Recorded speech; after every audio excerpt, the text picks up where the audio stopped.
off the top, I guess, you know, the headline coming out of the show, it was in fact the much expected return of Bray Wyatt at the close of the show. We're just minutes removed. I'm hoping that this crowd that sold out this arena, and there was like a big upswing in tickets over the last week. This had already been a really well-selling event, but definitely this White Rabbit tease did move tickets. So I hope as we're speaking, this crowd got a little bit more than just his face that we got at the end. I hope this crowd got something. Well, what do you think people were expecting? You know, beyond seeing the entrance, beyond the confirmation that it's Bray Wyatt's return, and beyond seeing the face, like they're not expecting a match. You know, what else are they expecting? Maybe a Bray Wyatt experience of some sort. An experience, okay. Mm-hmm. Yeah. I'm sure all the reports are coming in right now. If there's anything further beyond, I think, what was seen on screen. But the Fiend is back. Now, is he going to be the Fiend?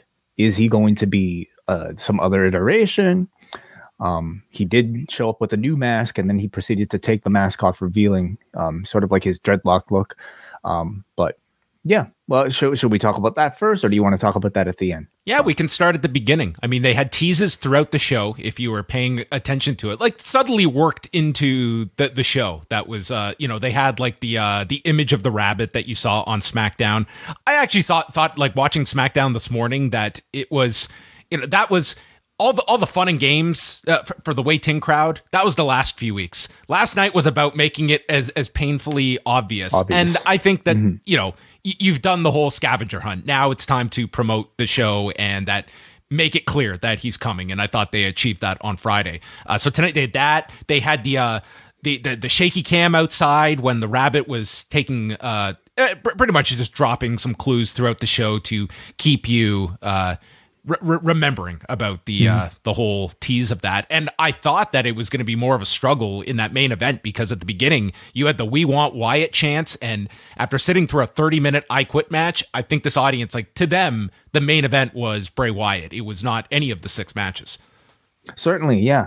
We haven't obviously talked about our thoughts on the matches themselves, but I mean, I certainly sensed a bit more of a tepid reaction for some of those later matches, or at least the last match. And I do, wonder if a lot of that was because of people's expectations for Bray Wyatt interrupting. I have a lot to say about the Fight Pit match. Yeah. Okay. Yeah. So, he's here. What did you think about the reveal? So we had, the closing signature, which is a Triple H signature. As soon as that came up, it was like, okay, yeah. Uncle Paul is ready here for his angle alert. Lights went out. Michael Cole was like, "Are we still on the air?" God, he's, yeah, sometimes it's the hardest thing, I think, for announcers to convey is pretend like it's real. And it's sometimes, it's a very difficult. Well, we've seen from the WWE playbook, oftentimes the best thing to do is just to not say anything at all. And I'm a little surprised they had the announcers try to talk through it a little bit. Nonetheless, lights went out, and I think at that point everybody knew what was up. You saw all the cell phones come up. And then you heard sort of a minor key version of he's got the whole world in his hands. And then cut to various people dressed up as the Firefly Funhouse characters. I believe we saw Huskus, we saw Abby. Who else? The whole crew. They showed the Fiend in the front row, and the crowd went nuts for that one. And then from there, seemingly to suggest like maybe the Fiend is sort of like one of the past characters, right? Rather than his new one. Okay.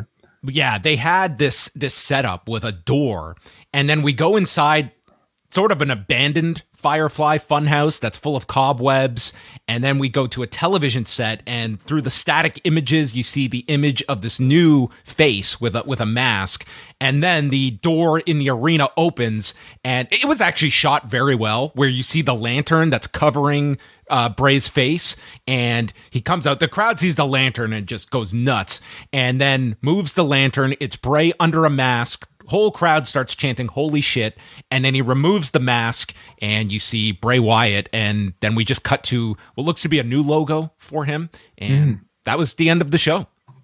Kind of get, if you tuned in, like, you got your reveal at the end, and this should send you presumably to SmackDown. I don't know if they'll do anything on Raw with him, but I guess that will be the follow-up this week.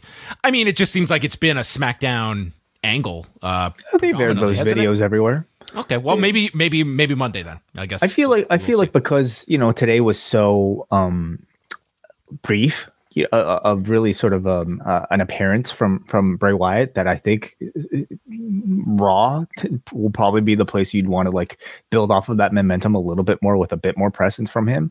I mean, there is no real brand split anymore, John. So I think you're probably going to see some presence on both of them. But maybe the Bray Wyatt contract negotiations have been going on between Raw and SmackDown, the fictitious GMs on each side recruiting this top tier attraction.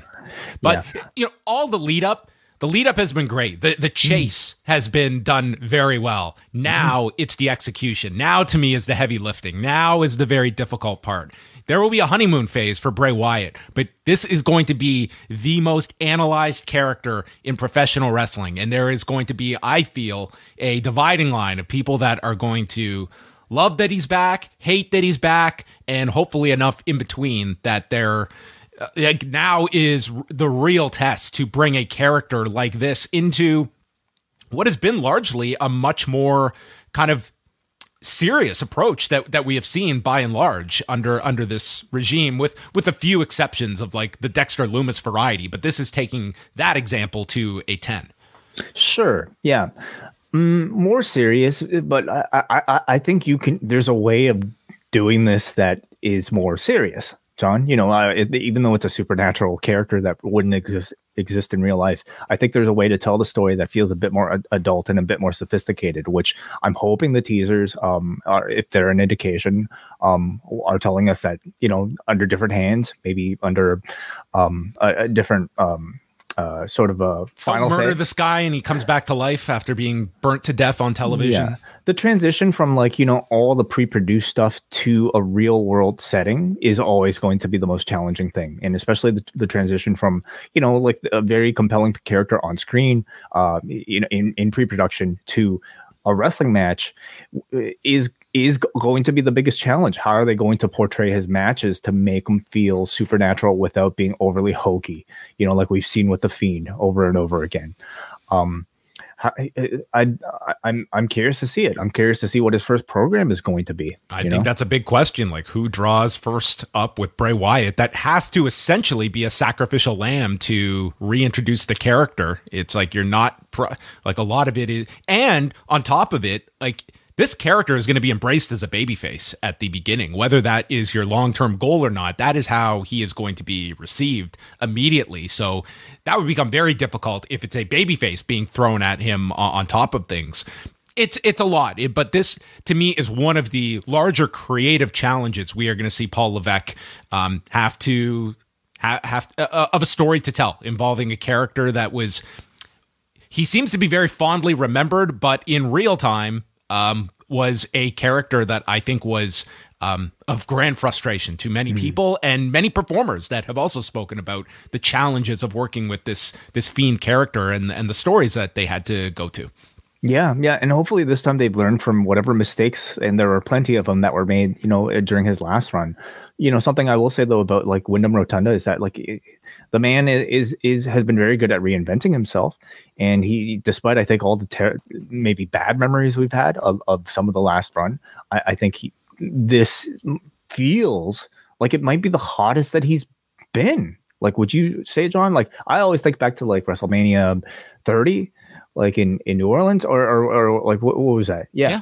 Like where everybody was dressed up as, the Bray Wyatt that week. Everybody had a fedora and a Hawaiian shirt. And that felt like that was when he was sort of at his, peak in terms of maybe interest. I would argue that the past month has kind of rivaled that in terms of like I mean look at this. Look at the I'm not going to say he was the sole reason that they sold out this building, but he moved tickets. We had that SmackDown number a few weeks ago, and like so far, like he is showing like these teases.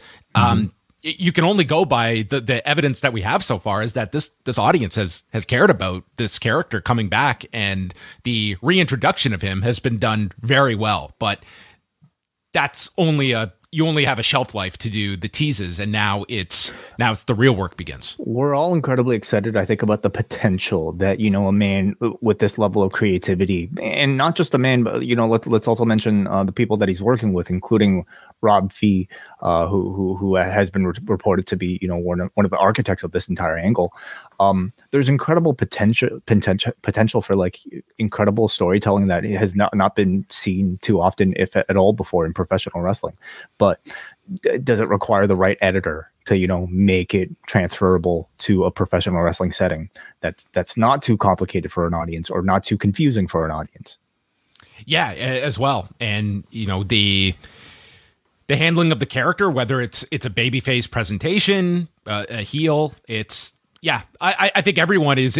At most, I feel like there's an audience that even ones that did not enjoy the Fiend run, it's at least a blank slate. It's you're not just bringing back a character, but it's also in a very different system that he is coming back in. But I just feel this is going to be the most scrutinized character moving forward, because there's pro and cons to the version. But number one, it's you know, we can look at these numbers, and I have no doubt this is going to be a huge merchandise seller for the company right out of the gate with the new logo that they've introduced, like all of this stuff. And that was one of the reasons I think everyone was surprised that they ended up cutting bait on the character, because as much as you might want to scrutinize, this was a character that, I mean, God, they've left that Lily doll with Alexa Bliss. I mean, it tells you like this was a concept that did move merchandise. There were people buying that bloody Fiend championship belt. That thing was going for like $5,000 or something. Yeah. Again, you know, this man has been incredible at marketing himself and making himself look cool. Does it translate to in-ring product? We shall see. I just want to go to one super chat here, and of course this comes to us from John Cena, who appeared with you yesterday on our Impact Bound for Glory post show in the Post Wrestling Cafe. Cena sends $4 just to say unmask the characters, Abigail being Nikki Cross. Do you think the characters dressed up as the various Firefly Funhouse people, is that a tease about them actually being, you know, significant characters as a part of a faction of real life people now with Bray? Yeah, I mean, that idea has been floated out about having all these characters like come into human form and taking different characters and placing them that way. It's a way to go, and then it's placing kind of a group with Bray Wyatt. You could do that. There's certainly the people that could be better off being thrust into a main group like this. Who's the guy that gets to dress up as this? Ramblin' Rabbit. Massey? You think so? That quickly? I think Omos would be a great Ramblin' Rabbit. Okay. Yeah. Lots of candidates, I'm sure, that people can throw out there.